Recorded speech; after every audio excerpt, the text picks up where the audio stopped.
Hi guys, இன்றைக்கி நம்ம movie ரிவ்யூவில் ஜாஸ் சிட்டி வெப் சீரிஸோட ரிவ்யூ தான் பார்க்க போகிறோம். இந்த சீரியஸ் சோனி லைவில் தமிழ் டபுளாக அவைலபிளாக இருக்குது. மறக்காம செக் அவுட் பண்ணி பாருங்கள். இந்த சீரியஸ் ஒரு வரலாற்று சிறப்புமிக்க ஒரு உண்மையை சொல்கிற ஒரு சீரிஸை எடுத்திருக்காங்க. இப்போ இந்த சீரிஸோடைய கதையை பார்த்துடலாம். 1960 காலகட்டங்களில் இந்தியா பாகிஸ்தான் பயங்கரமாக சண்டை. இந்த சண்டைக்கு இடையில் எப்படியாவது இந்தியாவை பிரிச்சிடணும் அப்படின்னு சொல்லிட்டு பாகிஸ்தான் பெரிய பிளான் போட்டுருந்தது. இப்போ இந்த பிளான் எப்படி ஒர்க் அவுட் ஆச்சு, இறுதியில் என்ன ஆச்சு, இந்தியா பாகிஸ்தான் அது எப்படி பிரிஞ்சுது, முஸ்லீம் பெங்காலி இவங்களுக்குள்ளேயான அந்த புரட்சியெல்லாம் எப்படி இருந்தது, இறுதியில் என்ன ஆச்சு அப்படிங்கிறதா இந்த சீரீஸோடைய கதை.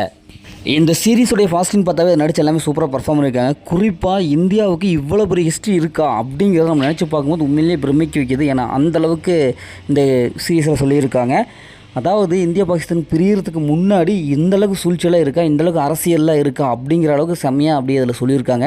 இதில் நடித்து எல்லாமே சூப்பராக பர்ஃபார்ம் பண்ணியிருக்காங்க.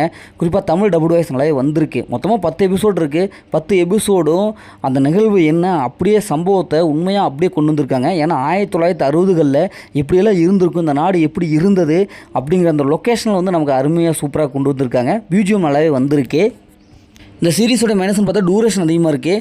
ஒரு சில தேவையில்லாத சீன்ஸில் உள்ளே வருது. நிறைய விஷயங்கள் சொல்லப்பட்டிருக்காங்க. ஆனால் கதைன்னு எடுத்துகிட்டால் ரொம்ப சின்னது தான். ஆனால் இவங்க வந்து ஜவ்வாக இழுத்துருக்காங்க. அதனால் ரொம்ப பொறுமை தேவை. 10 எபிசோடு தேவையா அப்படிங்கிற அளவுக்கு தான் இருக்குது. இருந்தாலும் உண்மை உள்ளபடி சொன்னதுனால இது தேவை தான் அப்படிங்கிற மாதிரி தான் இருக்குது. நிறைய விஷயங்கள் சொல்லியிருக்காங்க. கொஞ்சம் ஜவ்வாக இழுக்கு, பொறுமை வேணும். ஸ்க்ரீன் பிளே அந்தளவுக்கு இன்ட்ரெஸ்ட்டாக இல்லை. ஏன்னா இது ஒரு உண்மை சம்பவத்தை அடிப்படையாக கொண்டு எடுக்கப்பட்டதுனால ஸ்க்ரீன் பிளே அந்தளவுக்கு இல்லை. அது உண்மை என்னவோ அதை அப்படியே கொடுத்துருக்காங்க. இந்த சீரீஸில் அந்த மாதிரி சீன்ஸில் எதுவுமே ஃபேமிலியோட பார்க்கலாம். மொத்தத்தில் எப்படி சூப்பராக சொன்னாங்கன்னா இந்த சீரியஸ் ஒரு ஒன் டைம் வச்சபிள் தான் நாங்கள் சொல்கிறேன்.